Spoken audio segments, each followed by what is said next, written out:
말씀 예레미야 50장 21절에서부터 32절까지 말씀입니다. 구약성경 1134쪽입니다.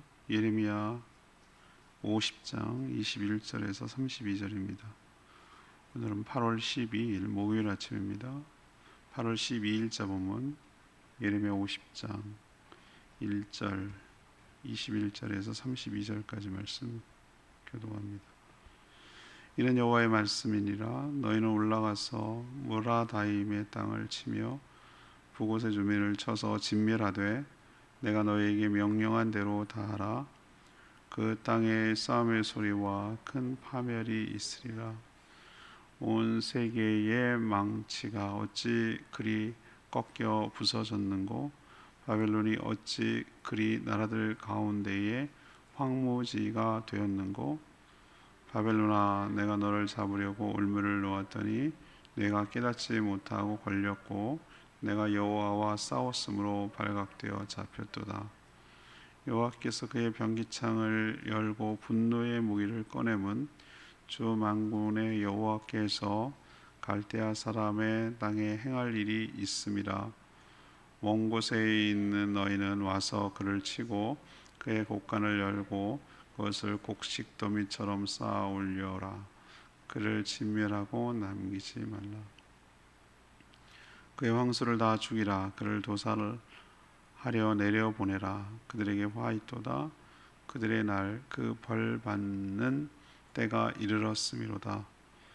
바벨론 땅에서 도피한 자의 소리여, 시온에서 우리 하나님 여호와의 보복하시는 것, 그의 성전에 보복하시는 것을 선포하는 소리로다. 활 쏘는 자를 바벨론에 소집하라. 활을 당기는 자여, 그 사면으로 진을 쳐서 피하는 자가 없게 하라. 그가 일한 대로 갚고 그가 행한 대로 그에게 갚으라. 그가 이스라엘의 거룩한 자 여호와를 향하여 교만하였음이라. 그러므로 그날의 장정들이 그 거리에 엎드려지겠고 군사들이 멸절되리라. 여호와의 말씀이니라. 주 만군의 여호와의 말씀이라. 교만한 자여 보라, 내가 너를 대적하나니 너희 날 곧 내가 너를 벌할 때가 이르렀음이라. 교만한 자가 걸려 넘어지겠고 그를 일으킬 자가 없을 것이며 내가 그의 성읍들의 불에 지르니 그의 주위에 있는 것을 다 삼키리라. 아멘. 지금 바벨론에 관한 이야기를 계속 지금 진행하고 있는 상황입니다. 하나님은 바벨론을 잡으려고 올무를 놓았는데 바벨론 그걸 깨닫지 못하고 걸려들었습니다. 그들은 자신들이 하나님인 줄로 알고 오히려 하나님을 대적했던 것이죠. 하나님은 그들을 향해 분노하며 모든 방법을 동원하여 진멸할 것이라고 명하셨습니다. 성전을 능멸한 죄를 물어 이제 보복하시겠다는 것이죠. 하나님은 사방에서 공격하여 그들을 파멸시켰습니다. 그들은 하나님을 향하여 교만하였기 때문입니다. 오늘 질문은 하나님이 바벨론을 진멸한 이유가 무엇입니까? 하나님이 바벨론을 진멸한 이유가 무엇입니까? 이것이 오늘 질문입니다. 먼저 21절에서 24절까지 말씀입니다. 하나님을 상대로 대적했기 때문입니다. 하나님을 상대로 대적했기 때문에 진멸을 낸 것이죠. 바벨론이 착각하는 것이 있습니다. 그들은 온 세상을 다스리는 하나님의 심판의 도구에 불과했죠. 그러나 그들은 자신들이 원래부터 잘나고 강해서 또 그들이 믿는 벨이라는 신이 강해서 세상을 지배하는 줄로 그렇게 착각을 하고 오만했습니다. 제가 비유를 들자면 사냥개가 사냥을 잘하니까 자신이 주인보다 나은 줄 알고 주인한테 덤비는 꼴, 이런 거랑 좀 비유가 적절할지 모르겠어요. 하나님은 그들을 잡으려고 이제 올무는 이제 사냥꾼이 올가미를 말하는 것이죠. 올무를 놓았는데 거기에 바벨론이 걸려들었다 이렇게 말하고 있습니다. 하나님을 상대로 그들은 대적했던 것이죠. 이들은 하나님의 성전과 하나님 성전과 백성들을 다른 나라 침략과 약탈할 때처럼 함부로 대했습니다. 뭐 그럴 것이죠. 그는 하나님을 믿는 것이고 하나님이 어떤 분인지 모르니까 그냥 자신들이 해오던 대로 그렇게 막 한 것이죠. 전혀 의식이 없었어요. 오히려 유다가 믿는 신인 여호와 하나님보다 자신들이 믿는 신 벤 무로닥이라는 신이 벨 더 나은 줄로 그렇게 생각한 거예요. 이기니까 자신들이. 이것이 바로 하나님을 대적하는 일인 줄조차도 그들은 전혀 모르고 있었어요. 이제 그들이 무슨 짓을 했는지 하나님의 심판을 통해서 깨닫게 될 것입니다. 하나님을 상대로 대적하고 하나님을 상대로 싸운 대가가 무엇인지를 심판을 통해서 깨닫는 것이죠. 우리도 주변에서 보면은 정말 하나님에 대해서 함부로 말하고 막말하는 분들이 참 많아요. 모르면 모른다고 겸손할 모습이 있어야 되는데 그냥 정말 그냥 되는 대로 말하고 그래도 되는 줄을 알고 함부로 막 말하는 것이에요. 그들이 심판을 받을 때 하나님 앞에 서는 날, 죽으면 바로 가거든요. 하나님 앞에 서는데 자기가 죽어서 간 곳이 지옥이라는 걸 깨닫고 나서 그때 뒤늦게 뼈저리게 후회해도 소용이 없어요. 거지와 나사로 보면은, 거지 나사로 얘기를 보면은 이 부자가 죽은 즉시 갔어요. 지체하잖아요. 구천을 떠도는 거, 그거는 사람들 생각이에요. 그런 거 없어요. 우리가 순간 몇 초에 그러면 이렇게 말할 수는 없지만 즉시라고 그랬어요. 즉시. 죽는 즉시 갈려지는 것입니다. 그리고 천국도 못 가고 다시 나오지도 못해요. 기회가 상실된 그런 걸 지옥이라고 그러는 거예요. 전혀 일의 은혜도 없는 것. 이게 바로 지옥인데 사람들이 그거를 전혀 의식하지 못하고 정말 하나님 앞에 대적하며 오만방자할 때가 많거든요. 그 대가를 심판을 통해서 치르게 된다고 오늘 분명하게 말씀하는 것 우리도 삼가 듣고 조심하며 살아야 될 줄로 믿습니다. 두 번째는 25절에서 28절까지 말씀인데요. 이들이 왜 하나님의 심판을 받을 수밖에 없는가? 진멸을 당할 수밖에 없는가? 바로 하나님의 성전을 파괴했기 때문에 그렇습니다. 하나님의 성전을 파괴했기 때문에. 바벨론을 향한 하나님의 분노는 이제 극에 달했습니다. 그냥 겁을 주거나 그들을 아프게 하는 정도가 아니라 아무것도 남는 것이 없도록 완전히 파괴하는 진멸을 당하는 것이. 여러분 진멸 아시죠? 여리고성이 이렇게 하나님 앞에 무너질 때 하나님께서 하나도 남기지 말라고 그러죠. 이게 진멸이에요. 이거는 원래 전쟁이라는 것이 막 싸우다가 어느 쪽이 항복하거나 그러면은 죽이진 않잖아요. 그리고 포로로 끌려간다든지 아니면 조공을 받게 한다든지 이런 게 전쟁이거든요. 그런데 진멸은 개념이 달라요. 심판의 개념이 심판. 그러니까 하나도 남기지 않는 것이에요. 하나님께서 심판을 내리는 여러 가지 방법이 있는데 칼과 기근과 전염병이라고 그랬거든요. 전염병으로 사람들을 심판하는 것. 그다음에 기근, 굶는 거. 여러분들이 중종 때인가요? 그때 우리나라가 그 냉해를 입었어요. 냉해. 여름인데도 찬비가 내렸어요. 그때 곡식이 익지 않았어요. 그게 몇 년 갔어요. 그래서 다음 내년에 씨 뿌리는 파종이 없었어요. 그분들이 그 기록이 남아 있어요. 이때 사람들은 어떤 사람인 줄 아세요? 어렸을 때는 임진왜란을 겪었어요. 장성에서는 뭘 겪냐면은 병자호란을 겪었어요. 늙어서 이제 할아버지가 됐는데 이제 먹고 살만한데 이때는 이런 기근이 생겼어요. 다 난리를 겪었는데 이 할아버지들이 이제 상소를 올릴 때 뭐라고 올리냐면은 임진왜란도 겪고 병자호란도 겪었는데 기근이 제일 무섭다는 거예요. 기근이 제일 무섭다. 사람이 굶어 죽는 거. 초곤목피라고 그러죠. 막 소나무 껍질 벗겨 먹고 이런 거 있잖아요. 풀 뿌리 캐 먹고 사람이 굶어 죽는 것이 가장 비참하다고 얘기를 하는데 여러 가지 하나님께서 치시는 방법 중에 하나가 칼도 있어요. 칼이 심판의 도구란 말이에요. 심판의 도구. 전쟁을 통해서 칼날로 죽는 것이죠. 그 조선 그때 중기 시대는 엄청나게 그렇게 어려움을 겪었던 시기라고 볼 수가 있어요. 아무튼 하나님께서 하나님께서 이 바벨론을 심판하실 때 진멸의 개념이 진멸 하나도 남기지 않아요. 하나님은 바벨론을 도구로 사용했듯이 자기네도 그렇게 했듯이 북쪽 바사라는 메데 바사라는 나라를 도구로 사용하셨어요. 오늘 마치 하나님이 막 진두지휘하는 지휘관처럼 느껴져요. 병기창이라고 말하는 것은 무기를 보관하는 곳. 하나님은 무슨 무기가 어디 있겠어? 보관하는 게 어디 있겠어? 그냥 이건 인간들의 이해를 돕기 위한 은유이고 표현이에요. 그것을 이렇게 꺼내서 무장시키고 공격을 주도하고 있는 것을 볼 수 있어요.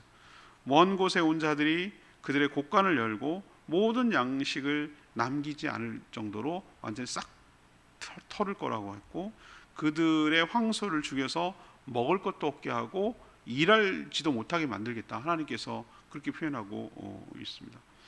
하나님 왜 이렇게까지 하실까라고 생각하면 하나님의 성전과 하나님의 백성들을 함부로 대한 그 대가, 그 보복을 지금 당하는 것이죠. 그날이 바로 바벨론이 지은 죄를 벌하는 날이 될 것이다 라고 오늘 표현하고 있습니다. 이들이 하나님이 어떤 분인지를 처음부터 제대로 알았더라면 이렇게 했겠어요? 못하죠. 못했을 거예요. 그런데 자신의 제국이 영원할 줄을 알고 자신의 권력과 군사력이 여전할 거라고 생각을 했지만, 하나님께서 이렇게 심판하여서 완전히 진멸하는 그날이 올 줄은 정말 몰랐어요.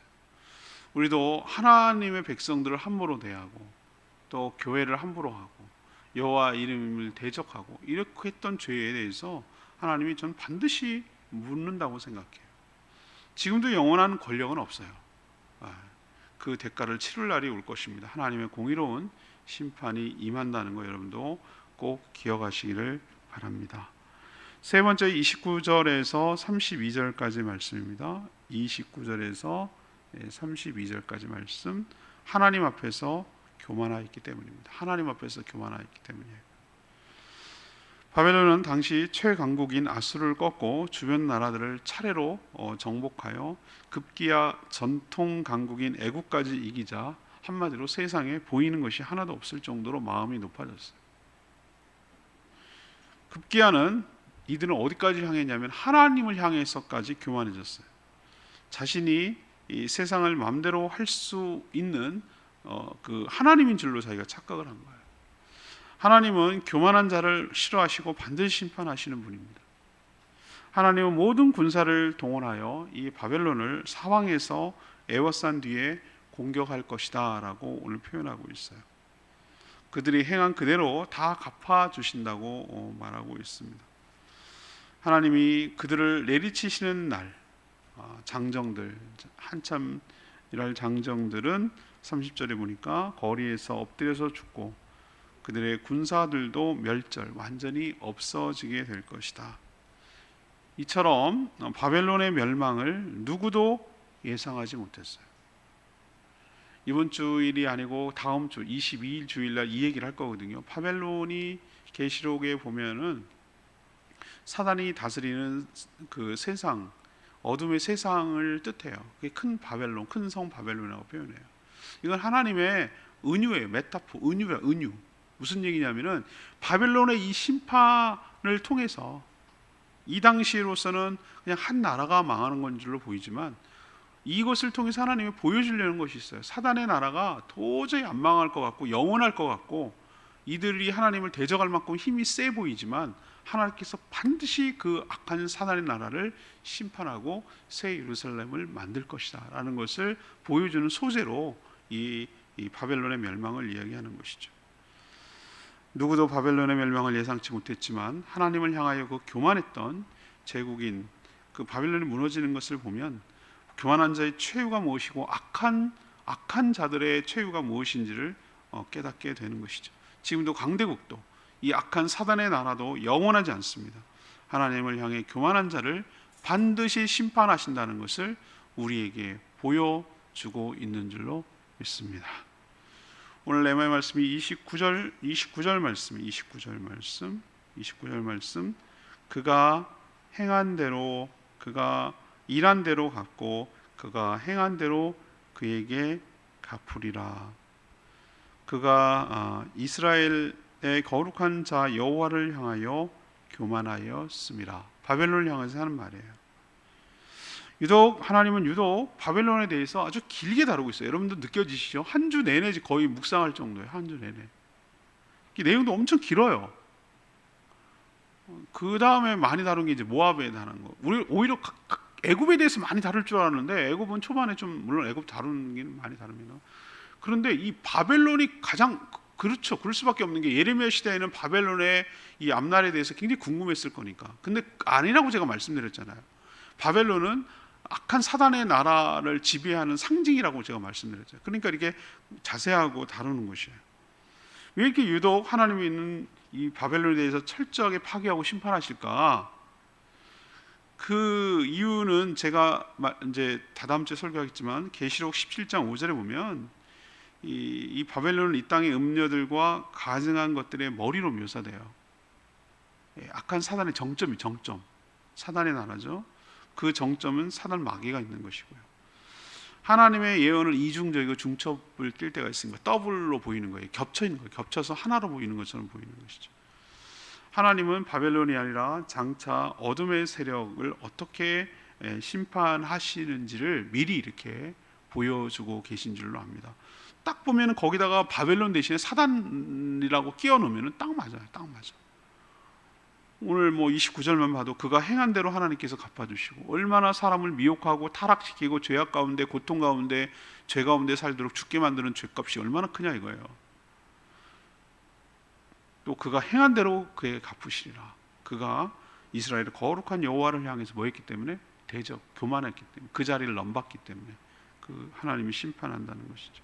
이걸 생각한다면 야 이거 이 나라 어떻게 이게 악이 여전히 이렇게 있나 이렇게 생각이 들지만 여러분 걱정하지 마세요. 하나님께서 마지막 때가 되면 공의롭도록 모든 것을 심판하시고 새 하늘과 새 땅을 만드시고 그리고 모든 질서를 재편하셔서 우리를 천국에서 영원토록 왕노릇하며 살아가도록 인도하여 주실 줄 믿습니다.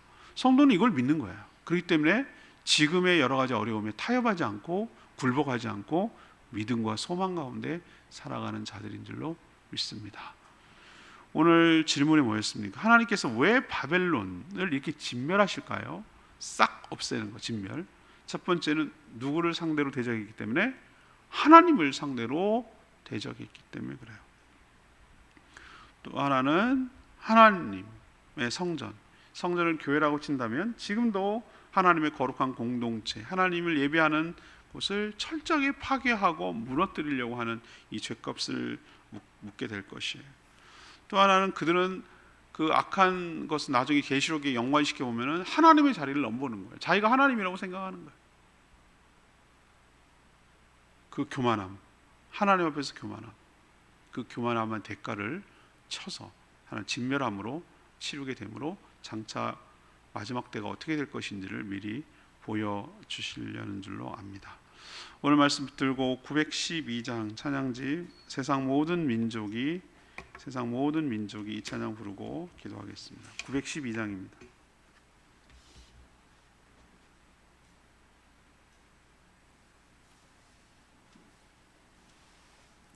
물이 바다 덮음같이 912장 찬양합니다.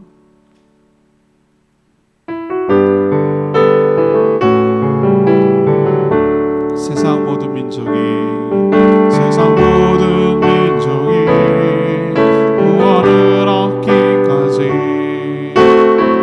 쉬지 않으시는 하나님 주의 심장 가지고 우리 이제 일어나 주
그렇습니다. 다다음 주일날 설교하겠지만 이 바벨론은 그냥 한 나라가 아니에요. 악한 사단의 나라이고 하나님을 대적하고 교만하고 모든 나라들을 쳐서 괴롭혔던 나라입니다. 하나님의 백성을 포로로 잡아갔고 하나님의 성전을 파괴한 나라입니다. 하나님 그 죄값을 그냥 두지 않으세요. 이건 뭘 상징하는가? 사단의 나라도 그렇다는 거예요. 도저히 안 무너질 것 같죠, 악한 나라들이. 그러나 하나님 마지막 때가 되면 완전히 진멸, 무너뜨리실 줄로 믿습니다. 그럼 우리는 믿음을 가지고 타협하지 않고 굴복하지 않고 소망 가운데 살아가야 될 의무가 우리에게 있는 줄 압니다. 주여, 오늘 말씀을 통하여 소망을 갖게 하시고 믿음을 갖게 하시고 비록 악한 세상에서 살아가지만 굴복하지 않게 하시고 믿음으로 승리하며 살게 해달라고 주여 외치며 기도합니다. 주여 하나님, 세상 모든 민족이 구원을 얻기까지 쉬지 않으시는 하나님, 주의 심장 가지고 우리 이제 일어나 주 따르게 하소서. 세상 모든 육체가 주의 영광 보도록 우릴 부르시는 하나님, 주의 손과 발 되어 세상을 치유하며 주 섬기게 하소서. 우리마다 높은 같이 여호와의 영광이 인정하는 것이 온 세상 가득하리라. 우리마다 높은 같이 우리마다 높은 같이 우리마다 높은 같이.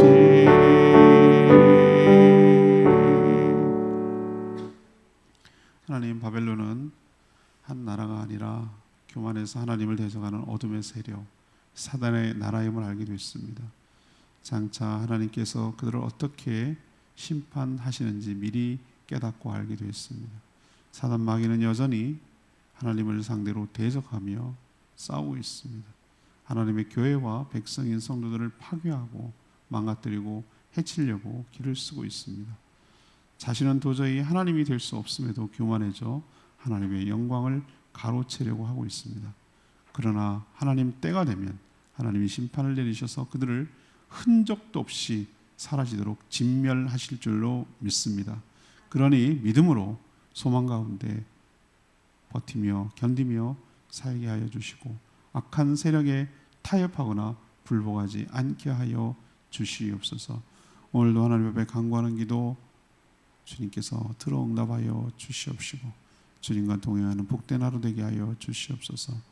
참 여름에 여러 가지 힘든 일이 참 많이 지나가고 있는데 하나님께서 안전하게 지켜 보호하여 주시옵소서. 우리에게 주신 사명을 잊지 않게 하시고 주어하는 영혼을 구원하는 주님의 제자 삼는 일에 에너지를 쏟고 힘쓰도록 은혜를 베풀어 주시옵소서. 주님께 모든 것 맡겼고 예수 그리스도의 이름으로 축복하며 기도합니다. 아멘. 오늘 하루도 주님의 은혜 가운데 살아가는 복된 하루 되길 축복합니다.